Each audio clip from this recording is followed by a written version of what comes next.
Your last, the authentic truth. Number 2. Number 3. Number 4. Gratitude. Yes, you got it. Okay, so here's going to be number 5. What is your first name again? Sorry. Connie. Connie, can you hold that please and just squeeze it real tight? And just tell them that it's a softball. It's a softball. So when I throw it and it hits you in the head,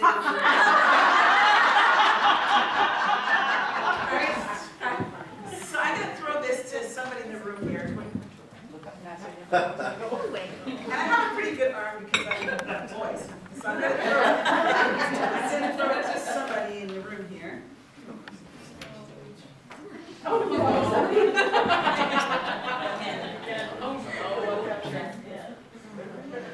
I did say I'm going to throw it here, right? Over there, yes. Yeah, okay, so I'm going to throw it here. I'm going to throw it in this. Somebody in the room here, I'm going to throw this to.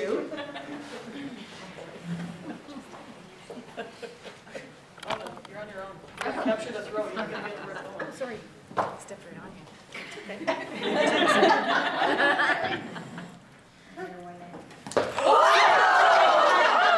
didn't have her hands on. I'm so sorry. No, she caught. You caught it. Where is it? Who caught it? Well, who caught it? How did it get over there?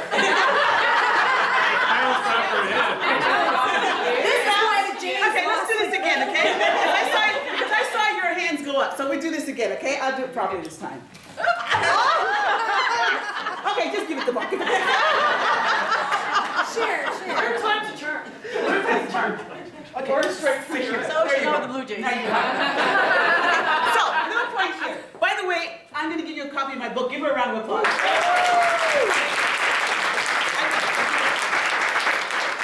here's what happened. I said I'm going to throw the ball, and this is what I heard. Well, hurry up and throw it. And then I heard, oh. And then somebody had that look. I hope she don't throw it here. I just finished saying that you have to grow where you planted. And I just finished saying that there will always be opportunities that will present themselves to you. And I just said I'm going to throw this. And the beautiful lady here, Connie, said, not to worry because it's a softball. And there was somebody in the back, too, that hadn't had their hands up. I don't know who it was. Thank you. I saw your hands, but I wanted to get more people with their hands up. And only 2 people out of this whole group were open and ready to receive. I hope you guys are in some kind of senior management position. Because you need to be, because you're such a good example. So I said, I'm going to throw this ball, and some of you look scared to death. And this is what happens when opportunities present themselves to you. It's not that somebody else took your opportunity, it's that you weren't ready for it. There's opportunities galore every single day waiting for you, but you missed them. And most of the time, the reason why you didn't want to catch this ball because you were thinking, what if I miss it? What if I don't catch it? What are people going to say if I don't catch it? They don't care if you don't miss it, if you miss it.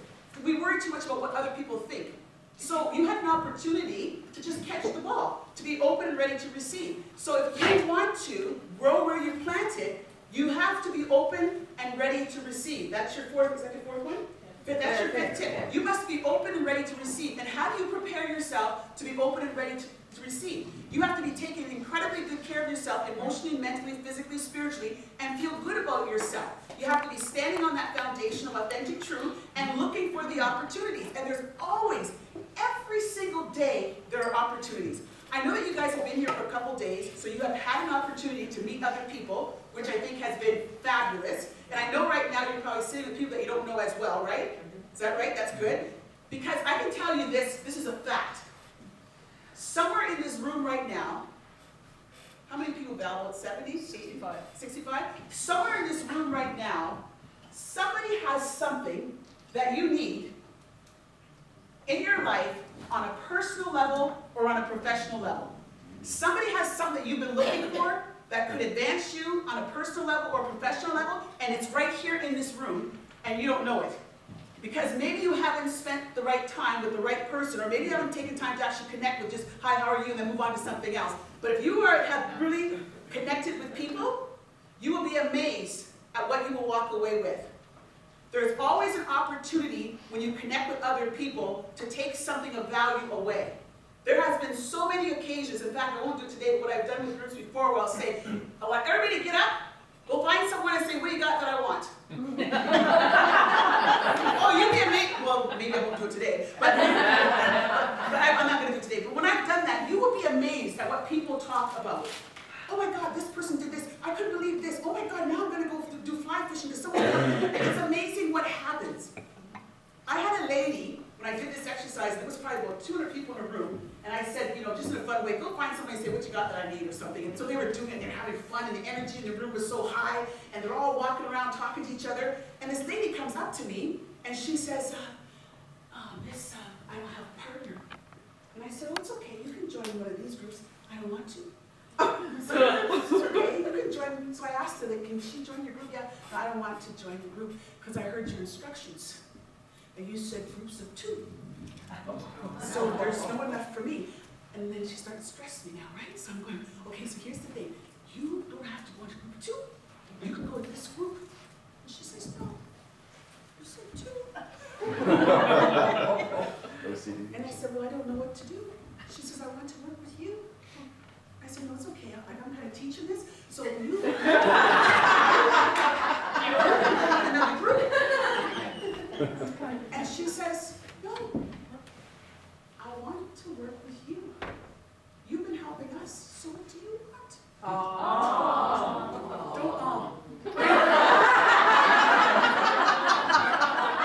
want you to go work with Because guess what she did? She pulled a chair out and she said, sit down. So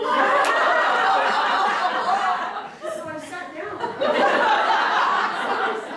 And she says, like I said before, you've been helping us, so what do you want? Oh my God, she called me because I didn't know. I had no idea. And she's just staring right at me. What do you want?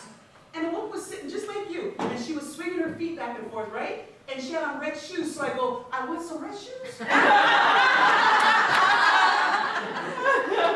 And she's serious. She says, really? I said, oh yes. I don't want red shoes. I go, yes. I want red shoes. I've always wanted red shoes. She says, can I have your business card? I'm going to get you the shoes. So I gave it to her. 2 weeks later, I kid you not, I bring it to some of my sessions. 2 weeks later, I got a pair of those shoes that Dorothy wore in the Oz, the red shoes. I have the red shoes. I have the red shoes. And I said to her, how did you get these? She says, my husband owns a costume store in Toronto. That's how I got the shoes. I will never ever forget that. I have those red shoes, those Dorothy red shoes. Actually, I wore them once to a presentation. A guy wanted them. I said, you can't have my shoes. But I'll tell you, do you want to know the gift that she handed me that day? I have built a whole speech around those red shoes. Grow where you're planted. There's opportunities always in everything, but you got to pause and be open and ready to receive, because opportunities are there for you all the time. There's always opportunities available for you, but you must be open and ready to receive. That lady, the gentleman here who won my book, and the lady who's going to win the book, and I'm telling you this for a reason. This is not to pat myself on the back. I'm telling you this for a reason, because it has to do with opportunities again. There's a gentleman who used to always come to my sessions, because believe it or not, I do a lot of work with the government now.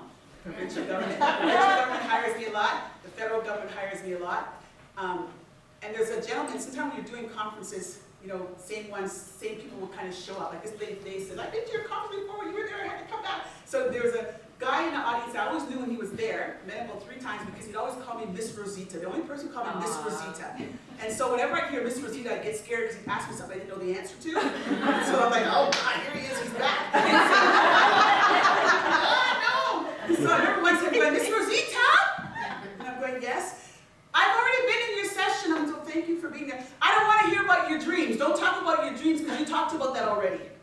I said, I know, but the rest of you No, we don't want to know about it. We don't want to know about your dream. We want to know about your second dream. Because see, the first dream is always easy to come to life. How do you bring your second dream to life? I had nothing. The red shoes. And he says, but no, you have to have some kind of second dream. And I said, well, I do, but I don't want to talk about it right now. It's still kind of baking in the oven there. Like, I don't want to talk about it right now. He says, you don't have to, because I know what it is. Oh, really? He says, yeah, I've been at your sessions before. You have some good stuff. Put it in a book. I see that your next dream is a book. And in my head, I'm thinking, no, it's not. Because I'm not interested in writing a book. There's not going to be no book in my, no. But he kept talking, interrupt the whole audience. So I said, oh my God, how did you know it's a book? Yes, it's a book. I didn't think anything else of it.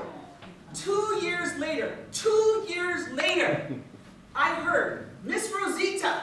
Not like it can't be. I did, Miss Rosita.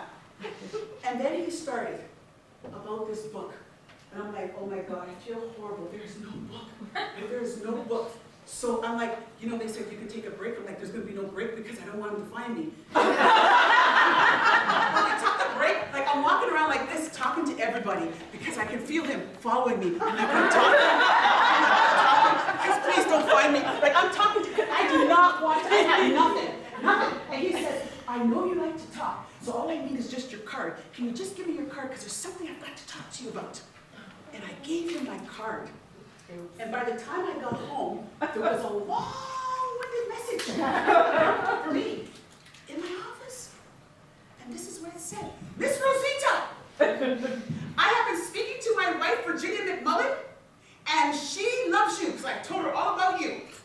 She's hosting a conference next year, and you are going to be the keynote speaker. You're going to love it. 400 women. That's going to be up your alley. You're going to love it. I couldn't even finish listening to the message because guess what he said afterwards? She wants you to come. And she wants you to have a book for every single member in the audience. I got on my phone, I called my husband, hey Norm, oh my God, you're not going to believe this. He goes, what? Come, you gotta come to my office. He goes, why? There's this man. What man? No, come to my office. He goes, for what? I go, there's this man. He called me. What? Calm down, Rosie. No, this man called me. I want you to listen to the message. I keep playing it over and over because I'm hoping that he said he wants 40 books, not 400 books. And my husband goes, reality check. There's no book. It doesn't matter if there's 40 books or 400 books. You don't have a book. You told the man you were going to write a book. You better go write a book. So do you know what I did that summer? And you know what now? That book is a Canadian bestseller. That's not why I'm telling you the story. This is for you. Because I want you to do something for yourselves, right? Like I'm just saying, sometimes things come. We don't see them as opportunities, but you have to be there planted and go, let me just check this out. Let me just try this. It was this comedy of errors and things happening, but the reality was, the man, when I talked about connections, the man saw something in me that I didn't see in myself. And that's why it's important to connect with people. I said somebody always has something that you need to advance yourself on a professional level or on a personal level, and sometimes you don't see it, and somebody else sees it. So from there I went to a second book, and now I'm working on a third book, and it's because this man in an audience that saw something that I didn't see.